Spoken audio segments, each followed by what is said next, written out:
YSR Congress party की MLC वरुद्धु Kalyani ने साबिक वजीर सदरी पला राजू की गिरफ्तारी पर शदीद रद्द-ए-अमल का इजहार किया। उन्होंने इल्ज़ाम आयद किया कि हुकूमत सियासी इंतकाम के तहत कार्रवाइयाँ कर रही और साबिक वजीर को हुकूमत पर तनकीद करने की पादाश में गिरफ्तार किया गया।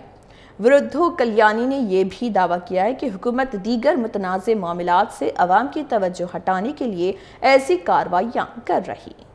ఒక బీసీ నాయకుడు మాజీ మంత్రివర్యులైన సిదిరి అప్పలరాజు గారిని నేను అరెస్ట్ చేయడం జరిగింది. దీన్ని నేను తీవ్రంగా ఖండిస్తూ ఉన్నాను. ఈ కూటమి పాలనలో రెడ్ బుక్ రాజ్యాంగానికి ఇది పరాకాష్ట. కక్షపూరిత చర్యలు చేయడంలో వీళ్ళు ముందున్నారు అని మరొకసారి వీళ్ళు నిరూపించుకున్నారు. ఒక బలహీన వర్గాల నుంచి వచ్చిన వ్యక్తి ఒక డాక్టర్ గా ప్రజలకు సేవ చేశారు. ఒక ఎమ్మెల్యేగా మంత్రిగా ప్రజలకి సేవ చేసి మంచి పేరు తెచ్చుకున్న వ్యక్తి ఈ రోజు ప్రభుత్వ వైఫల్యాల్ని ప్రశ్నిస్తున్నారని ప్రభుత్వం ప్రజలకు చేసిన మోసాన్ని ఎత్తి చూపిస్తూ ఉన్నారనేసి ఈ ప్రభుత్వంలో జరుగుతున్న అవినీతిని వేలెత్తి చూపిస్తున్నారని చెప్పి ఈ విధంగా గొంతు నొక్కడానికి ప్రయత్నించడం ఎంతవరకు సమంజసమని నేను అడుగుతూ ఉన్నాను. దీనికి ఒకటే కారణం కనిపిస్తూ ఉంది, డైవర్షన్ పాలిటిక్స్. మొదటి నుంచి కూడా ఈ కూటమి ప్రభుత్వానికి డైవర్షన్ పాలిటిక్స్ అనేది బాగా అలవాటు. అందులో భాగంగా మొన్ననే చూసాం, గుంటూరులో ఒక మహిళని వివస్త్రం చేసి టీడీపీ నాయకుడే దాడి చేసిన సంఘటన.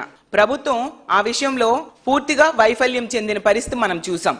మహిళలకి రక్షణ కల్పించడంలో పూర్తిగా వైఫల్యం చెందింది. అలాగే మనం తీసుకుంటే జత్వానీ కేసులో కూడా ప్రభుత్వం ఎంత ఘోరంగా ఆ రోజు ఆ మహిళకి సపోర్ట్ చేస్తూ పోలీస్ అధికారుల్ని వేధించింది అనేది ఈ రోజు ఆ ప్రభుత్వమే ఎఫ్ఐఆర్ లో ఆమె సరైన వ్యక్తి కాదు అని చెప్పి ఆమె అసలు రంగు బయట పెట్టిన పరిస్థితి కూడా మనం చూసాం. దీంతో ప్రభుత్వం పోలీస్ అధికారుల్ని వేధించింది, కక్షపూరితంగా వ్యవహరించింది అనే విషయం ప్రజలందరికీ అర్థమైపోయింది. జత్వానీ కేసులో ఈ రెండింటిలో ప్రభుత్వం ఇరుకున పడడంతో డైవర్షన్ పాలిటిక్స్ లో భాగంగా ఒక బీసీ నాయకుడైన సిదిరి అప్పలరాజు గారిని ఈ విధంగా అక్రమ అరెస్ట్ చేశారు.